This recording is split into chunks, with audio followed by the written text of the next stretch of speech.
Hi guys, welcome back to distance between. मैं हूं शुभम और आज आपको इस वीडियो में मैं आपको सिंगापुर की इतनी वाइड इंफॉर्मेशन दूंगा जिससे आपके लिए यहाँ घूमना काफी आसान हो जाएगा। और इसके साथ ही जो सिंगापुर नहीं भी जाना चाहते हैं उनके लिए भी ये वीडियो काफी इंफॉर्मेटिव होगी, क्योंकि बहुत सारे इसमें मैं कवर करूंगा आपके लिए फैक्ट्स, यहाँ घूमने का खर्चा, itinerary, history, tips, night life, food options, best time to visit, jobs, demographics और काफी कुछ बताऊंगा जिससे आपकी ये ट्रिप काफी आसान हो जाएगी और इसके साथ ही आपको काफी सारी डिटेल में इंफॉर्मेशन मिलेगी।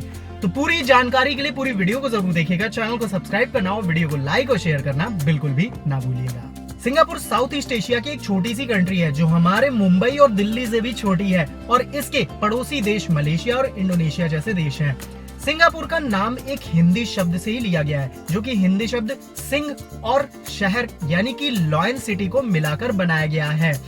सिंगापुर की पॉपुलेशन अराउंड 54.5 लाख है और यहाँ हिंदू, मुस्लिम, बुद्धिस्ट, क्रिश्चियन धर्म के लोग रहते हैं, जिसमें करीब 3 लाख आबादी हिंदू धर्म के लोगों की है। यहाँ की 4 ऑफिशियल लैंग्वेज है, इंग्लिश, मलय, सिंगापुरियन, मंदरिन और तमिल। यहाँ की मेट्रो में घूमते टाइम आपको तमिल में अनाउंसमेंट भी सुनाई देगा। सिंगापुर में 18वीं शताब्दी में ब्रिटिश हुकूमत आई थी और 1941 तक राज करने के बाद इन पर जापान ने अटैक कर दिया और 1942 में जापान ने इस पर अपना राज कर लिया। लेकिन सेकेंड वर्ल्ड वॉर में हार के बाद 1945 में जापान ने यहाँ से अपना बोरिया बिस्तर समेट लिया और यहाँ एक बार फिर ब्रिटिश राज कायम हो गया। लेकिन समय के साथ सिंगापुर के नागरिकों द्वारा आजादी की मांग बढ़ी और कई आंदोलन हुए, जिसके बाद ब्रिटिशर्स ने 1963 में सिंगापुर छोड़ दिया। लेकिन सिंगापुर और मलेशिया को मर्ज कर दिया गया। लेकिन 9 अगस्त 1965 को सिंगापुर को मलेशिया से भी छुटकारा मिल गया और सिंगापुर स्वतंत्र देश बन गया। यहाँ सिंगापुर के फेमस लीडर या यूं कहें हीरो ली कुआन यू का नाम लेना जरूरी है, जिन्होंने इस कंट्री को जीरो से हीरो बना दिया, यानी कि यहाँ का डेवलपमेंट करके डेवलप्ड कंट्री की श्रेणी में ला दिया। सिंगापुर में अगर आपको काम चलाओ इंग्लिश भी आती है तो यहाँ घूमना आपके लिए काफी आसान है और लिटिल इंडिया और कुछ जगहों पर आपको हिंदी बोलने वाले भी मिल जाएंगे, क्योंकि यहाँ काफी सारे इंडियंस रहते हैं। सिंगापुर का टाइम हमारे भारत से लगभग 2.5 घंटे आगे चलता है। सिंगापुर घूमने के लिए आपको टूरिस्ट वीजा तो चाहिए ही होगा और वीजा ऑन अराइवल की यहाँ पर फैसिलिटी नहीं है। तो यहाँ पर जो वीजा है ना, वो कुछ लोगों के लिए आसान भी है और कुछ लोगों के लिए नहीं भी है। आसान उनके लिए है जो जॉब में है और प्राइवेट लिमिटेड कंपनी में है, रजिस्टर्ड बिजनेस हो या फिर अच्छी इनकम है, मतलब 50,000 रुपए के पर मंथ के ऊपर है, या आपका कोई रिलेटिव सिंगापुर में रहता है और वो इन्विटेशन आपको भेज सकता हो। अगर आप सिंगापुर के लिए क्रेजी डील्स देख रहे हैं तो डिस्क्रिप्शन बॉक्स में दी हुई लिंक चेक कर सकते हैं। आपको डील लिंक पर क्लिक करना है and then ask for a code पर क्लिक करते ही अपनी बेसिक डिटेल्स फिल करनी है। और अगर आपको अपनी सिंगापुर ट्रिप की प्लानिंग में हेल्प की नीड है या फिर वीजा असिस्टेंस या एडवाइजरी चाहते हैं तो ये भी आपको यहाँ मिल जाएगी, जिसके लिए लिंक डिस्क्रिप्शन बॉक्स में मैंने डाल दी है। वही उनके लिए प्रॉब्लम है जिनका बिजनेस का कोई रजिस्ट्रेशन नहीं है, इनकम 30,000 पर मंथ से भी कम है, आईटीआर नहीं फिल करते हैं, सेल्फ एम्प्लॉयड हैं पर उनकी कोई इनकम प्रूफ नहीं है, मतलब कैश वगैरह में मिल जाता है। तो वो सारी चीजें अगर हैं तो आपको थोड़ी प्रॉब्लम आ सकती है। वीजा आप ट्रैवल एजेंट से ही ले सकते हैं, जिसके लिए आप गूगल पर जाएंगे, सर्च करेंगे तो आपको कई सारी कंपनीज मिल जाएगी। अब क्या प्रोसीजर होता है और कैसे आपको यहाँ का वीजा मिल सकता है, वो क्या डॉक्यूमेंट्स लगेंगे वो मैं बता देता हूँ। आपको कम से कम 45 से 60 डेज पहले अप्लाई कर देना चाहिए, क्योंकि कई बार वीजा फंस जाता है तो उसमें आपको एम्बेसी मतलब फंसता है तो उसमें टाइम लगता है। दूसरी चीज, आपके पास 6 मंथ्स की वैलिडिटी के साथ पासपोर्ट होना चाहिए। एक फॉर्म 14A होता है जो कि एप्लीकेशन लेटर होता है, उसको आपको फिल करके साइन करना होता है। 45x35 mm की फोटो होनी चाहिए 80% फेस के साथ। कवर लेटर आपको भरना होता है जो कि आपकी इनकम और एम्प्लॉयमेंट से रिलेटेड होता है। इसका जो फॉर्मेट होता है वो आप जिस भी ट्रैवल एजेंट से थ्रू आप करवाएंगे वीजा वगैरह वो आपको बता देंगे और फॉर्मेट भी भेज देंगे। इसके अलावा सपोर्टिंग डॉक्यूमेंट्स भी आपकी कुछ लगते हैं, जैसे कि इनकम की डॉक्यूमेंट्स, आईटीआर वगैरह लग सकती है। और आपको स्पॉन्सर्ड है अगर आपकी ट्रिप तो स्पॉन्सरशिप का लेटर लगेगा, और अगर आप इन्वाइटेड हो या फिर इन्विटेशन लेटर किसी ने भेजा है तो वो इन्विटेशन लेटर भी लगेगा। इन सब के साथ आपको कंफर्म रिटर्न टिकट होनी चाहिए फ्लाइट की, और यहाँ पर आपकी एकोमोडेशन यानी होटल की बुकिंग भी होनी चाहिए। सिंगापुर में ट्रांसपोर्टेशन की बात करें तो यहाँ पर मेट्रो आपके लिए बेस्ट ऑप्शन हो सकता है। मेट्रो में आप मात्र $1, एक सिंगापुरी डॉलर मतलब 60 से 70 रुपए में भी आप ट्रैवल कर सकते हैं और काफी दूर। और यहाँ का जो रूट भी है ना, वो एकदम आप ऐसे समझ लो, अगर आपने दिल्ली मेट्रो में सफर किया हुआ है तो यहाँ पर भी pink line, yellow line, brown line, इस तरह से यहाँ पे भी लाइंस बनी हुई है, तो बहुत ईजी होता है यहाँ पर ट्रैवल करना। अब बात करते हैं तो यहाँ पर आप कैसे ले सकते हैं ये सारी चीजें, मतलब मेट्रो में सफर कैसे कर सकते हैं। यहाँ पर आप 7-Eleven या फिर कोई मार्ट की शॉप पर जा सकते हैं, जहां आपको NETS कार्ड मिलता है या फिर EZ लिंक कार्ड मिलता है, जो एक प्रीपेड कार्ड की तरह होता है। और इसके थ्रू आप बस में, मेट्रो में, ट्रैवल के साथ शॉपिंग में, डाइनिंग में भी खर्च कर सकते हैं। अगर आपका बैलेंस खत्म हो तो आप इसे फिल करवा सकते हैं। ये कार्ड आपको यहाँ की 7-Eleven की जो शॉप है मैंने बताया, वहां से या फिर कुछ मार्ट्स में मिल जाते हैं, और यहीं पर आपका ये रिचार्ज भी हो जाता है। आपकी पासपोर्ट्स की डिटेल एक बार जब आप स्टार्टिंग में लेते हैं तो लगती है, और आपको ये इजीली मिल जाता है। आप यहाँ आने पर $10 से $20 से इसको रिचार्ज करके जरूर रख लें, और ट्रांसपोर्टेशन के लिए इसका यूज करें।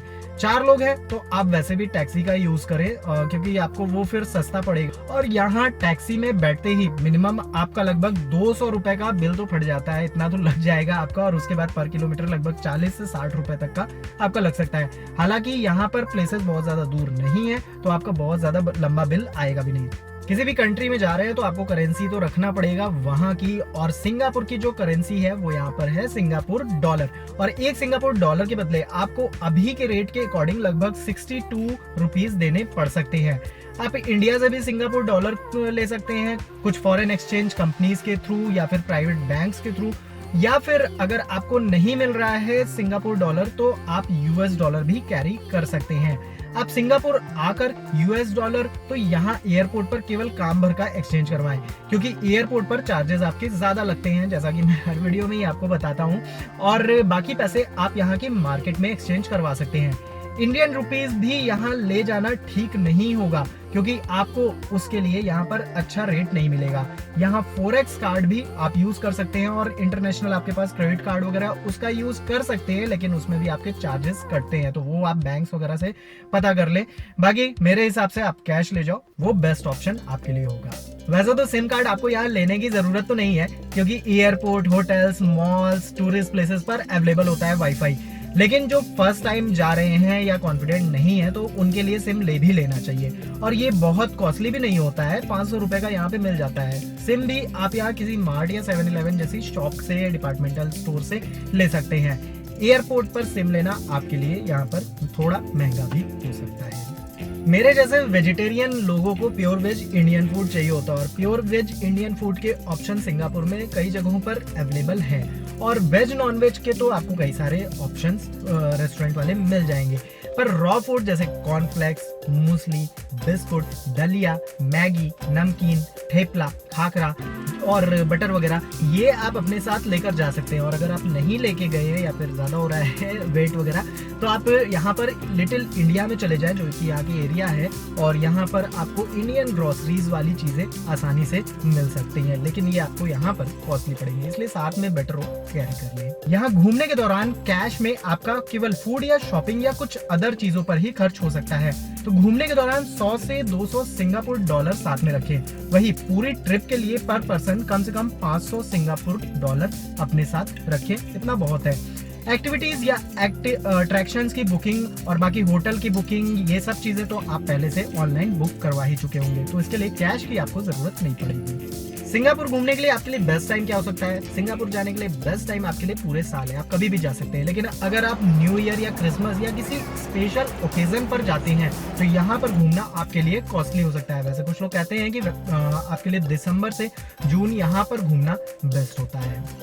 सिंगापुर में घूमने के ऑप्शंस की बात करें तो यहाँ पर नेचुरल प्लेसेस नहीं है, और जो है भी वो मतलब डेवलप किए गए हैं। सिंगापुर की एक आइटनरी आपके लिए काफी होगी, क्योंकि यहाँ घूमने के लिए 5 से 6 दिन काफी है।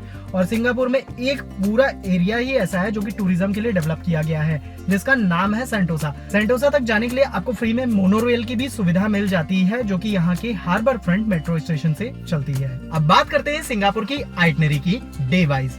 डे 1 में सिंगापुर की आइटनरी वैसे एयरपोर्ट से ही स्टार्ट हो जाती है, क्योंकि यहाँ के एयरपोर्ट के पास ही है ज्वेल।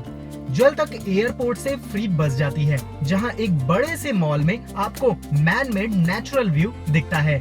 यहाँ आप अपना लगेज लॉकर में डिपॉजिट कर सकते हैं। हालांकि लॉकर के लिए आपको लगभग 600 से 700 रुपए तक पे करना पड़ सकता है। इसके बाद यहाँ के टिकट्स आपके लिए 500 रुपए से 3000 रुपए तक की हो सकती है। डिपेंड करता है कि आप कौन सी एक्टिविटी चूज करते हैं। हालांकि जरूरी नहीं है कि आप डायरेक्ट बिना रेडी हुए यहाँ पहले दिन लैंड करते ही पहुँच जाएं, क्योंकि हो सकता है कि आपकी फ्लाइट रात में लैंड करे, तो उस केस में आपको नाइट में ही होटल जाना होगा। आप इस प्लेस को लास्ट डे भी आइटनरी में ऐड कर सकते हैं, लेकिन दोनों केस में आपको लगेज को लॉकर में रखना होगा। अगर रिलैक्स होकर यहाँ जाना चाहते हैं तो किसी एक दिन आइटनरी में 3 घंटे का समय निकालकर यहाँ चले जाएं। तो अपनी फ्लेक्सिबिलिटी और फ्लाइट लैंडिंग या डिपार्चर टाइमिंग के अनुसार आप पहले दिन, लास्ट दिन या ट्रिप के बीच किसी भी दिन यहाँ जा सकते हैं। बात अगर डे 2 की करें तो आप इसे पहला दिन भी कंसीडर कर सकते हैं अगर आपने पहले दिन ज्वेल नहीं कवर किया है। दूसरे दिन लगभग 9 बजे आप दिन की शुरुआत करते हैं सेंटोसा से। सेंटोसा आप वैसे तो मेट्रो की जगह इस केबल कार से लगभग 1000 रुपए एक साइड का देकर शानदार व्यूज को देखते हुए जा सकते हैं। यहाँ आने के बाद आपको एक अलग ही हैप्पी सी दुनिया दिखेगी, जिसमें सबसे पहले आप यहाँ के यूनिवर्सल स्टूडियोज चले जाएं, जिसकी टिकट 5 से 6000 रुपए पर पर्सन की मिलेगी। ये महंगा जरूर है पर पैसा वसूल है, क्योंकि यहाँ काफी कुछ है जिसमें आपको हाफ डे लगेगा। और यहाँ पहले इसलिए जाना चाहिए क्योंकि यहाँ क्राउड होने पर लंबी लाइंस लगती है। इसके बाद आप यहाँ से फ्री होकर इसी के ठीक सामने सी एक्वेरियम में जा सकते हैं, जिसकी टिकट लगभग 3000 के आसपास है। यहाँ लगभग 1-1.5 घंटे का समय देकर आप सीधे इवनिंग में होने वाले शो विंग्स ऑफ टाइम को देखने जा सकते हैं, जिसका शानदार फायरवर्क्स आपको जरूर पसंद आएगा। इस शो के लिए आपको लगभग 1000 से 1200 रुपए तक देना पड़ सकता है। लंच या डिनर के लिए विंग्स ऑफ टाइम के ठीक सामने ही इंडियन रेस्टोरेंट भी है, जहां आप लगभग 600 से 700 रुपए में थाली ले सकते हैं। डे 3 में लगभग सुबह 9 से 10 बजे आप गार्डन्स बाय द बे की मेट्रो पकड़ के सीधे गार्डन्स बाय द बे पहुंच जाएंगे। गार्डन्स बाय द बे में आपको क्लाउड्स फॉरेस्ट और फ्लावर डोम देखने को मिलता है, जो ह्यूमन क्रिएशन है, लेकिन ये बिल्कुल नेचुरल ही दिखेगा। यहाँ घूमने में आपको लगभग 2 घंटे तक लग सकते हैं और यहाँ के टिकट के लिए आपको 2000 से लगभग 3500 रुपए तक देने पड़ सकते हैं। टिकट प्राइस डिपेंड करता है कि उसमें आप क्या क्या सुविधाएं लेना चाहते हैं। यहाँ से फ्री होकर आप अपना लंच करने के बाद मरीना बे के साइड निकलेंगे, जहाँ आप आर्ट साइंस म्यूजियम जा सकते हैं, जिसके टिकट प्राइस आपके लिए 2000 से 3000 रुपए तक है। हालांकि इन सब में अगर आपका इंटरेस्ट नहीं है और पैसे सेव करना चाहते हैं तो इस मॉल में भी घूम के आपका काम चल सकता है और बिल्डिंग्स वाले व्यूज के साथ फोटोज क्लिक करवा सकते हैं। वैसे यहाँ रेड डॉट डिजाइन म्यूजियम भी है, जिसकी एंट्री फीस 600 से 700 रुपए की है, तो यहाँ भी आप जा सकते हैं। हाँ, अगर बच्चों के साथ आप यहाँ पर आए हैं तो जमटोपिया में जाना आपके लिए वर्थफुल हो सकता है। इस एरिया से लगभग शाम 4 से 5 बजे फ्री होकर इस रिवर को क्रॉस करके दूसरे साइड आप जा सकते हैं, जहां आप मरलॉयन के साथ पिक क्लिक करवाएंगे, क्योंकि सिंगापुर की ये पहचान है। इसके बाद आसपास के स्ट्रीट में आपको नाइट लाइफ भी देखने को मिलेगी और नाइट में यहाँ की लाइटिंग्स भी देखने लायक होती है। डे 4 में आप एक बार फिर सेंटोसा जाएंगे, क्योंकि सेंटोसा में ना काफी कुछ है। लगभग 10 बजे आज आप हार्बर फ्रंट मेट्रो से फ्री मेट्रो की सर्विस लेकर सेंटोसा पहुंचेंगे, जहां आप स्काई हेलिक्स पे 1000 रुपए में ड्रिंक्स के साथ फोटो क्लिक करवा सकते हैं। हालांकि कुछ लोगों को ये बेफिजूल खर्च लग सकता है और ये उतना मजेदार होता भी नहीं है, तो इसको ड्रॉप करके आप 1500 रुपीज देकर मैडम तुसाद म्यूजियम जा सकते हैं। अगर यहाँ भी नहीं जाना चाहते हैं तो आप यहाँ के वाटर पार्क में जा सकते हैं और 3-4 बजे के आसपास आप बंजी जंपिंग और जाइंट स्विंग जैसी एडवेंचर एक्टिविटी कर सकते हैं, जो सिंगल एक्टिविटी 6000 रुपए की और बंजी और जाइंट स्विंग करते हैं तो 10,000 से लेकर 11,000 तक आपके लिए पड़ सकती है। ये कॉस्टली जरूर है, महंगा आपको जरूर लग सकता है, लेकिन जो एडवेंचर होगा और जो मजा होगा ना वो बिल्कुल भी टॉप लेवल वाला होगा। बंजी से बहुत सारे लोगों को डर भी लगता है, तो बीच पर बैठकर आप बस चिल भी कर सकते हैं। सेंटोसा में आप बच्चों के साथ हैं तो VR का मजा भी ले सकते हैं। वैसे सेंटोसा में बस, बैटरी कार जैसे सभी ट्रांसपोर्टेशन बिल्कुल फ्री है। यहाँ से निकलकर इवनिंग में आप सीधे चाइना टाउन जा सकते हैं, जहाँ बहुत सस्ती तो नहीं पर पूरे सिंगापुर की सबसे सस्ती शॉपिंग आपको जरूर मिल जाएगी। आते हैं डे 5 पर, और डे 5 में आज आप मॉर्निंग 7 बजे के आसपास ही मेट्रो से जू के लिए निकल सकते हैं। वैसे सिंगापुर की मैंने 3 पार्ट में वीडियो वहां जाकर प्रॉपर बना रखी है, तो मेट्रो से कैसे सफर करना है और कैसे सस्ते में आप एक जगह से दूसरी जगह पहुंच सकते हैं, और बहुत सारी डिटेल्स के साथ वीडियो है। तो इस वीडियो के बाद आप उसे जरूर देख लेना, जिससे आपके माइंड में पूरे सिंगापुर की इमेजिनेशन जो है ना वो क्लियर हो जाए। तो आते हैं जू की स्पेशलिटी पर। तो इस जू की जो स्पेशलिटी है वो ये है कि आप ब्रेकफास्ट यहाँ के जानवरों के साथ कर सकते हैं, जो काफी मजेदार होता है, और इसके बाद आप यहाँ का जू एक्सप्लोर कर सकते हैं, जिसमें हाफ डे आपका लग सकता है। इसके बाद आप एक रिवर वॉन्डर में भी जरूर जाएं। कुल मिलाकर ये आपके लिए फुल डे ट्रिप हो जाएगी, और इसके लिए आपको लगभग 5 से 6 हजार रुपए पर पर्सन के देने पड़ सकते हैं। इवनिंग में आप सिंगापुर के लिटिल इंडिया जरूर जाएं, जहां आपको सिंगापुर में इंडिया के होने का पूरा फील आएगा, और यहां से आप कुछ शॉपिंग भी कर सकते हैं। वैसे इसकी जगह आप सिंगापुर के फ्लायर में लगभग 2500 में बढ़िया सा व्यू भी देख सकते हैं। लेकिन अगर आपका बजट बहुत मोटा है तो आप 20 से 25 हजार में एक रोमांटिक डिनर भी इसी फ्लायर में प्लान कर सकते हैं। वैसे ये कुछ ज्यादा ही महंगा आपके लिए जरूर हो जाएगा। डे 6 में वैसे तो आपका डिपार्चर होगा, लेकिन अगर आप रुक रहे हैं तब भी आपके लिए यहाँ पर कुछ ऑप्शंस अवेलेबल हैं। वो ऑप्शंस क्या हो सकते हैं, जैसे कि आप आई स्काई जा सकते हैं, यहाँ पे नाइट सफारी कर सकते हैं, और स्काई लाइन ल्यूज है वहां जा सकते हैं, और इसके अलावा भी यहाँ पर काफी कुछ है। लेकिन जो मैंने आपको आइटनरी बताई है वो एक आइडियल आइटनरी है, जिसमें आपकी काफी सारी प्लेसेस कवर हो जाएंगी 5 नाइट 6 डेज में। तो आई थिंक उसको आप लेके चले और वो आपके बजट में भी हो पाएगा। सिंगापुर की इकोनॉमी की जब बात करते हैं तो यहाँ पर इंडस्ट्री, मैन्युफैक्चरिंग और सर्विसेज पर यहाँ की इकोनॉमी डिपेंड करती है, क्योंकि एग्रीकल्चर यहाँ पर ना के बराबर है। वही इलेक्ट्रॉनिक, लॉजिस्टिक्स, केमिकल, आईटी का यहाँ की ग्रोथ में मेजर रोल है। एक्सपोर्ट के मामले में सिंगापुर काफी आगे है, क्योंकि ये एक ऐसी लोकेशन पर है जहां से एक्सपोर्ट करना आसान और किफायती होता है। सिंगापुर में एफडी पर आपको केवल 3 से 3.5% तक का ही इंटरेस्ट मिलता है। यहाँ एक पानी की बोतल आपको लगभग 60 से 70 रुपए की पड़ सकती है, और वही लेस का इंडिया में मिलने वाला 40 रुपए का पैकेट यहाँ पर आपको 200 से 300 रुपए में भी मिल सकता है। तो इन चीजों के लिए भी प्रिपेयर रहे आप। अब चूंकि सिंगापुर की इकोनॉमी सबसे ज्यादा सर्विस सेक्टर पर डिपेंड करती है, तो यहाँ इंडियंस के लिए जॉब्स की बहुत अपॉर्चुनिटी है, बट इसके लिए आपकी प्रोफाइल अच्छी होनी चाहिए, आपका एजुकेशनल बैकग्राउंड और एक्सपीरियंस अच्छा होना चाहिए, तो आपको काफी बढ़िया सी जॉब मिल सकती है। वही बिजनेस की बात करें तो आपने सुना ही होगा, बहुत सारी कंपनीज अब सिंगापुर में स्टार्टअप कर रही हैं या वहां जाकर इनकॉर्पोरेटेड हो जा रही है। उसका रीजन यहाँ का लो टैक्स है, जो कि इंडिया में 30% है, वही यहाँ पर वो टैक्स उनके लिए 17% होता है। वही जीएसटी की बात करें तो इंडिया में लगभग अलग अलग स्लैब रेट दिए हुए हैं, लेकिन यहाँ पर एक ही रेट है और वो है 7%। वही यहाँ कैपिटल गेन पर 0% टैक्स देना होता है, और स्टार्टअप्स को यहाँ की गवर्नमेंट कई सारे बेनिफिट्स भी देती है। तो उस नजरिए से अगर देखें तो यहाँ बिजनेस करना फायदेमंद हो सकता है। Food, agriculture, electronics, financial services के बिजनेस के ऑप्शन आपके लिए यहाँ पर अच्छे हो सकते हैं। अब जो मैं आपको इन्फॉर्मेशन दूंगा बहुत ज्यादा इंपॉर्टेंट है, टिप्स हैं ये सारी आपके लिए, जो आपको यहाँ पर जाने से पहले जरूर जानी चाहिए। सिंगापुर कॉस्टली कंट्री है, तो यहाँ आप सभी बुकिंग जैसे फ्लाइट, होटल को एडवांस में ही बुक करके रखें, जिससे आपको सस्ते में चीजें मिल जाएं। दूसरी चीज, यहाँ शॉपिंग करना आपके लिए महंगा हो सकता है, पर सस्ती शॉपिंग यहाँ के चाइना टाउन से आप कर सकते हैं। इलेक्ट्रॉनिक्स में आपको कुछ चीजें यहाँ पर मॉल्स वगैरह से सस्ते में मिल सकती है इंडिया के कंपैरिजन में। यहाँ नाइट लाइफ ना के बराबर है, और एडल्ट नाइट लाइफ को आप यहाँ पर अवॉइड ही करें। खाने पीने रेस्टोरेंट वाली जैसी नाइट लाइफ है, क्लब्स वगैरह है, लेकिन बहुत ज्यादा आप वो थाईलैंड वाला तो बिल्कुल भी एक्सपेक्ट ना करें। नेक्स्ट है पैकेज फूड के लिए आप 7-Eleven का यूज करें, टैक्सी के लिए ग्रैब ऐप का यूज करें, और टूरिस्ट अट्रैक्शन या एक्टिविटीज के लिए जा रहे हैं तो आप क्लूक ऐप का यूज कर सकते हैं। लाइट कपड़े ही आप ले जाएं, क्योंकि यहाँ जो मौसम होता है ठंड का तो होता नहीं है, पूरे साल एक जैसा ही होता है, तो आप नॉर्मल पतले कपड़े ले जाएं। पासपोर्ट हमेशा अपने साथ कैरी करें। सिंगापुर सेफ प्लेस है, लेकिन फिर भी थोड़ा ध्यान तो जरूर रखें अपनी तरफ से। यहाँ घूमने के लिए इंश्योरेंस कंपलसरी नहीं है, पर बहुत सारे लोगों को लगता है कि चाहिए होता है, तो ये आप पर डिपेंड करता है कि आपको लेना है या नहीं लेना है। यहाँ होटल आप चाइना टाउन या क्लार्क क्वे करके एरिया है वहां पर ले सकते हैं, क्योंकि यहाँ से ज्यादातर प्लेसेस जो है वो आसपास में है, और मेट्रो कनेक्टिविटी भी आपको अच्छी मिल जाती है। यहाँ कोविड से रिलेटेड अभी कोई भी रिक्वायरमेंट नहीं है।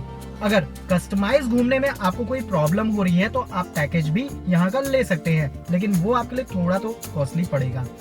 कैश ही आप अपने साथ कैरी करें और पूरी ट्रिप के दौरान थोड़ा थोड़ा कैश ही एक्सचेंज करवाएं।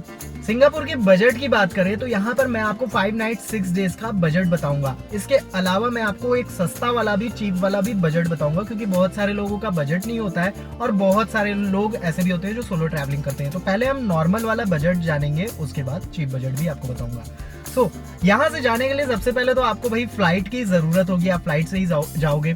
तो फ्लाइट जो आपको मिलती है सिंगापुर की सबसे सस्ती, वो मिलती है चेन्नई से फिलहाल मिल रही है, जो कि लगभग 16 से 17 हजार रुपए में आपको राउंड ट्रिप की, मतलब आने और जाने की मिल जाती है। वही मुंबई से डायरेक्ट फ्लाइट आपको आने जाने की 18 से 20 हजार की, और इतने में ही कोलकाता से भी मिलती है, और दिल्ली से यही लगभग 25 हजार रुपए में आने जाने की मिल जाती है। ये सीजन के अकॉर्डिंग ऊपर नीचे भी हो सकता है। अब आप एक एवरेज प्राइस मान लो कि आपका 25 हजार रख लो, क्योंकि आप अपने सिटी से ही जाओगे, जरूरी नहीं आप दिल्ली मुंबई से ही बिलोंग कर रहे हो, ठीक है। अब जैसे ही आप लैंड करते हो फ्लाइट से तो आपको चाहिए होती है वीजा। तो आपको वीजा के लिए यहाँ पर 2500 रुपए लगभग देने पड़ते हैं। अब नेक्स्ट आप जब आ जाते हो तो भाई आप स्टे करोगे, तो स्टे के लिए आपको होटल चाहिए। होटल आपको लगभग यहाँ पर मिलता है 10 से 12 हजार रुपए पर नाइट 2 एडल्ट्स के लिए। बहुत कॉस्टली है और ये ठीक ठाक सा होटल है, बहुत लग्जरी की मैं बात नहीं कर रहा हूँ, बहुत ठीक ठाक सा है। इससे कम में आपको मिल जरूर जाएगा, मतलब 9000 में भी मिल जाएगा, 8000 में, पर वो इतना छोटा होगा ना कि मतलब आपको केवल बेड दिखेगा और उसमें वॉशरूम दिखेगा, और मतलब अगर आप छुट्टियों पे जा रहे हो तो नहीं अच्छा लगेगा, ठीक है। नेक्स्ट जानते हैं मील्स के बारे में कि मील्स आपका यहाँ पे क्या खर्चा आएगा। मील्स का आपका यहाँ पर एक टाइम का खाने पीने का लगभग खर्च आ सकता है 1200 से 1500 रुपए तक का यहाँ पे हो सकता है। अगली जो बात करते हैं ट्रांसपोर्टेशन। ट्रांसपोर्टेशन पर आपका यहाँ पर लग सकता है बहुत ज्यादा नहीं, क्यों? क्योंकि ये छोटी सी जगह है, और यहाँ पर अगर आप मेट्रो का यूज करते हैं और अगर आप इसका यूज करते हैं टैक्सी का, तो भी आपका मैक्सिमम 5000 रुपए का खर्चा आएगा। आप टैक्सी में तो 4 लोग भी बैठ सकते हैं, ठीक है। जो मेजर खर्चा आएगा अब वो मैं आपको बताने वाला हूँ, वो है एक्टिविटीज पर। एक्टिविटीज पर आपका लगभग यहाँ पर आ सकता है, कुल मिलाकर आप ऐसे मान लो कि हर दिन यहाँ पर आप 6000 रुपए एक्टिविटीज पर रख लो, क्योंकि यहाँ पर जो भी प्लेस है वहां पर आपको टिकट्स लेनी पड़ेगी और हर जगह यही चीज है। तो आपको 6000 रुपए पर डे का अगर आप रखते हो तो लगभग 36,000 रुपए आप इसका बजट जरूर रख लेना। और अगर आप ये सोच रहे हो कि ये बजट आप बचा लोगे, तो भाई नहीं बचा पाओगे आप, और अगर बचा भी लोगे ना तो फिर यहाँ पर देखने के लिए कुछ है नहीं, आप फिर यहाँ का सिंगापुर का प्लान मत बनाओ। और अगर आप देखने को फिर सोच रहे हो फ्री में, तो फिर यहाँ पर केवल मॉल्स देखने को है या फिर मरलोन देखने के लिए, तो बेटर है कि आप ये बजट तो जरूर रखो।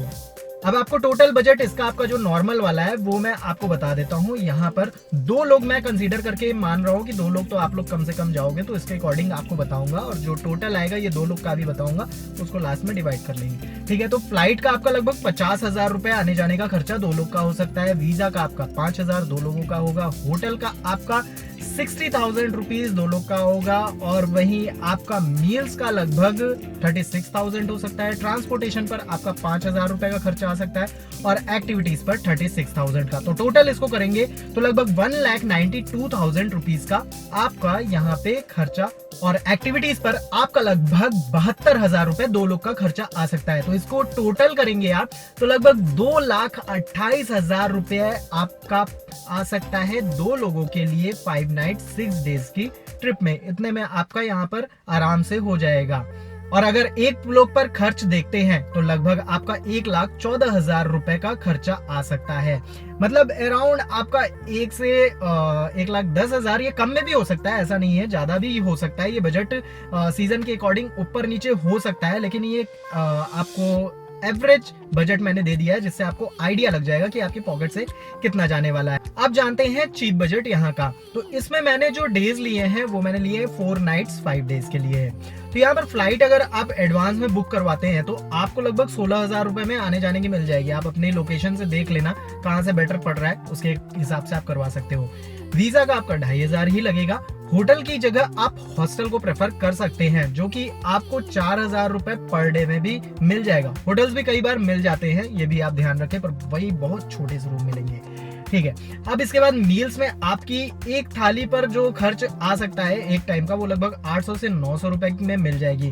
तो एक दिन में लगभग आपका 1,800 रुपए में काम हो जाएगा। बाकी आप अपने साथ रॉ फूड वगैरह रख लें तो उससे काफी बचत हो सकती है, ट्रांसपोर्टेशन में मेट्रो का आप यूज करेंगे और लगभग आपका 2,000 रुपए से ज्यादा का ट्रिप में खर्चा नहीं आएगा अगर आप मेट्रो का यूज करते हैं तो। एक्टिविटीज में आप मेन प्लेसेस जैसे यूनिवर्सल स्टूडियोज, सी एक्वेरियम, जू, गार्डन्स बाय द बे और ज्वेल जैसी प्लेसेस कवर करते हैं तो 20,000 रुपए में ही आपका सारा काम हो जाएगा, एक्टिविटीज हो जाएगी।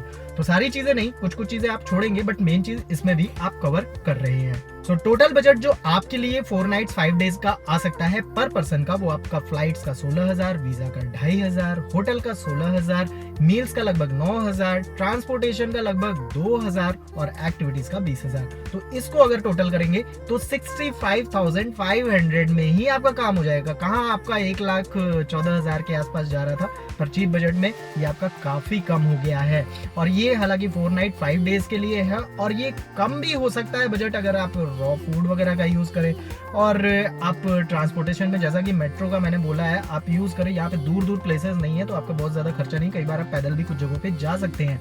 और बाकी एडवांस में बुकिंग आप रखें और एक्टिविटीज पर कम खर्च करें तो आपका काम हो जाएगा कम में। वैसे 65,000 भी कम नहीं होता है इतने कम दिन के लिए घूमने के लिए, लेकिन फैक्ट की बात करें तो सिंगापुर दुनिया की मोस्ट एक्सपेंसिव कंट्रीज में दूसरे तीसरे नंबर पर आती है, तो ऐसे में ये बजट कम ही है आपके लिए।